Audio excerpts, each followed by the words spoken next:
speak in support of this bill and rise to be a voice for anyone in my electorate living in violence.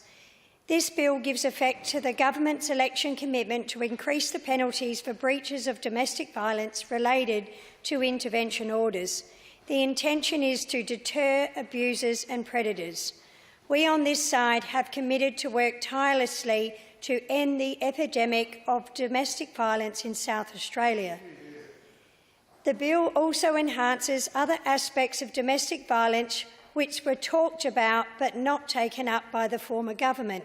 We on this side are prioritising legislation and reform around domestic violence. Why is this important? 11. That's how many Australian women have been violently killed in the past month alone. Already this year, 58 females have been killed, primarily at the hands of men, allegedly usually by men they know. This number has already surpassed the 53 who died in 2017, and there are still 2 months of the year left. But in October alone, the number of females who died in violent circumstances skyrocketed. If 11 people had been killed by shark attacks last month, or 11 people were killed by terrorists last month, what would we be doing? What would we be talking about? What would be on the front page of our papers? And why are these numbers going up? I am thankful in the shift in public conversation around domestic violence. Cases that have previously been written off as accidents, especially in remote areas and Indigenous communities, are now being taken more seriously. I do think more and more women are coming into the media to talk. More politicians are asking and talking about this scourge, and more women are telling their stories.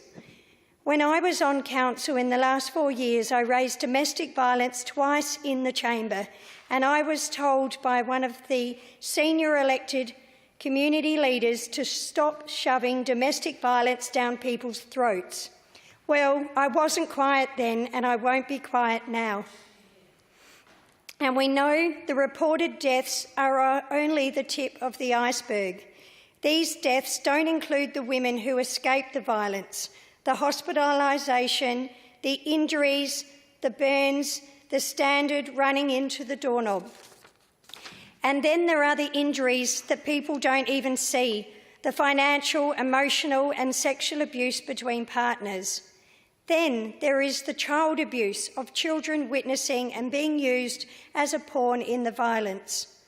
The controlling behaviour, the terrifying fights that leave kids shaking under the bed, or, as in my case as a child, holding on to each other in the bathroom, listening. When people are called out to the thousands, police are called out to the thousands of disturbances in South Australia, we are told at least 60% of the time children are witnessing this violence. Our government care about every person living the best life possible, and therefore we will work with our community to prevent family violence. So why are we increasing penalties for domestic violence? As a government and as a community, we stand united in our view that domestic violence is unacceptable in any form.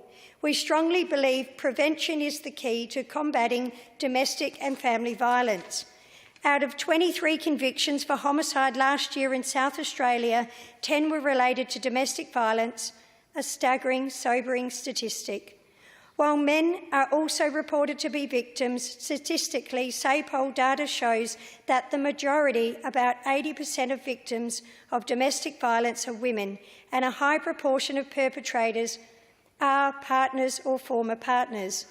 There has never been a more important time to strengthen our laws in this state around domestic violence. Across the country, in October alone, too many women were killed, most in the context of current and former intimate relationship, the others also suspected to have died at the hand of male perpetrators. While men living in Australia are far less likely to be killed by an intimate partner, especially if they have never been abusive to that partner, women have a 1 in 4 chance of experiencing emotional, physical or sexual violence in at least one of their relationships. So what are we doing? In this bill, we create an offence for strangulation with a maximum penalty of 7 years in prison. Non-lethal strangulation has been identified as one of the top risk factors in cases where people were later killed by their partners. Queensland already has a standalone offence of strangulation, which has been recommended in other jurisdictions also. Increases the penalties for repeat breaches of intervention orders and those breaches which involve serious physical harm in the first instance. By strengthening the penalty, we will send a stronger message to the community that this type of offending will not be tolerated and that those that do will face severe consequences. This bill changes the Evidence Act to allow for the admission of recordings taken by police. This is currently being used in New South Wales also. Under this change, police will be able to record on-the-spot statements that will take the place of victims having to give evidence later in court. This bill will expand the definition of abuse under the intervention orders to include forced marriage, preventing a person from entering that person's place of residence, and threatening to distribute invasive images of a person without their consent. This bill amends the Bail Act 1985 to provide a presumption against bail for a person taken into custody in relation to the new strangulation offence. This bill clarifies that the new strangulation offence applies where the victim and the defendant are or have been in a relationship. This bill allows for the making of an interim variation to a final intervention order. This amendment was requested by the Chief Magistrate as the current process does not allow for a variation, does not allow for an immediate increase in protections due to the requirement to give the defendant a reasonable opportunity to be heard. When I was door-knocking recently, only a couple of weeks ago, I asked a man for his thoughts on the speed limit on the road that he lived on. And as he was answering my question about local issues, his wife, who I couldn't quite see in the hallway, tried to make a suggestion from inside their house. And he told her in a stern voice just to shut up. What is this woman's life like if he feels confident to speak to her in such a disrespectful way in front of me? Last week, I was walking in King William Street and a man was making angry comments loudly to everyone and directing some to a scared, tired, unhappy-looking woman walking ahead of him. And I looked at her to see if she was okay, and she told me, "I'm so sorry." She was apologising to me for his behaviour. I said to her, "You have nothing to apologise for. Can you please keep yourself safe?" And then he yelled at me to mind my own business and he took her off in another direction. What is this woman's life like? Too many children and women are living amongst us in a community where they're not safe. Too many children are growing up seeing disrespectful and violent behaviour that they may grow up thinking it's normal. It is not a child's responsibility to keep themselves safe, and they have a right to know how to ask for help when they need it. This is where early years protective behaviours education comes in, and I'll speak more about this later. And I'll speak more about this with every opportunity I have in this House. We have a local societal problem which is condoning disrespect and violence. We only have to stop and look at adults' behaviour online. Just look at this online bullying. Please speak up for the women and children who don't have a voice. This is imperative to build a stronger, safer community. Mr Deputy Speaker, this bill was the subject of a broad 4-week public consultation which included a mail out to relevant stakeholders and an online survey. 35 written submissions were received and 600 responses to the online survey. Under the former Labor government, a domestic violence discussion paper was launched, but with little action. Unlike the former government, this government is prioritising legislation and reform around domestic and family violence.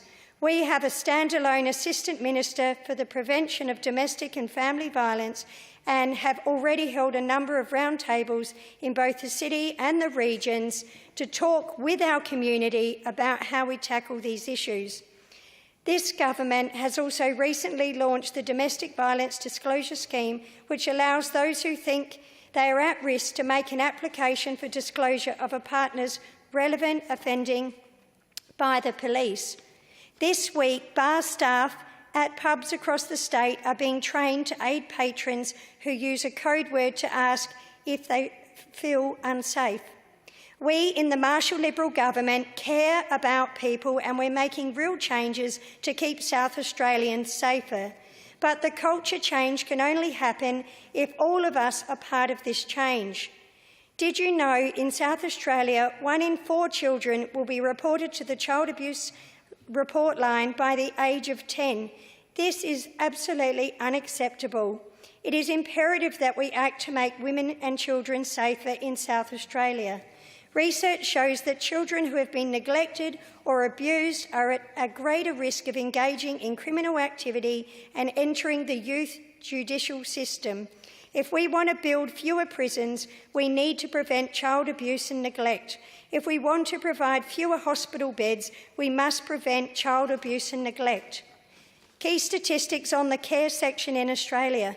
35% of young people experience homelessness within the first year of leaving care. 46% of boys with care experience have had contact with the justice system. 29% of young people have experienced out-of-home care are unemployed. The whole community will benefit socially and economically if we put a stop to family violence, if we put a stop to child abuse. We must play our part and act now. Mr Acting Speaker, for the past 5 years I've been advocating for age-appropriate early years child protection education. It is generally accepted that children are taught to stay safe while using electrical equipment, knives, scissors, and they are taught to be sun smart. As a community, we need to take a stronger approach, to take the same approach when teaching children how to deal with other people. We need to teach them what respectful behaviour looks and sounds like.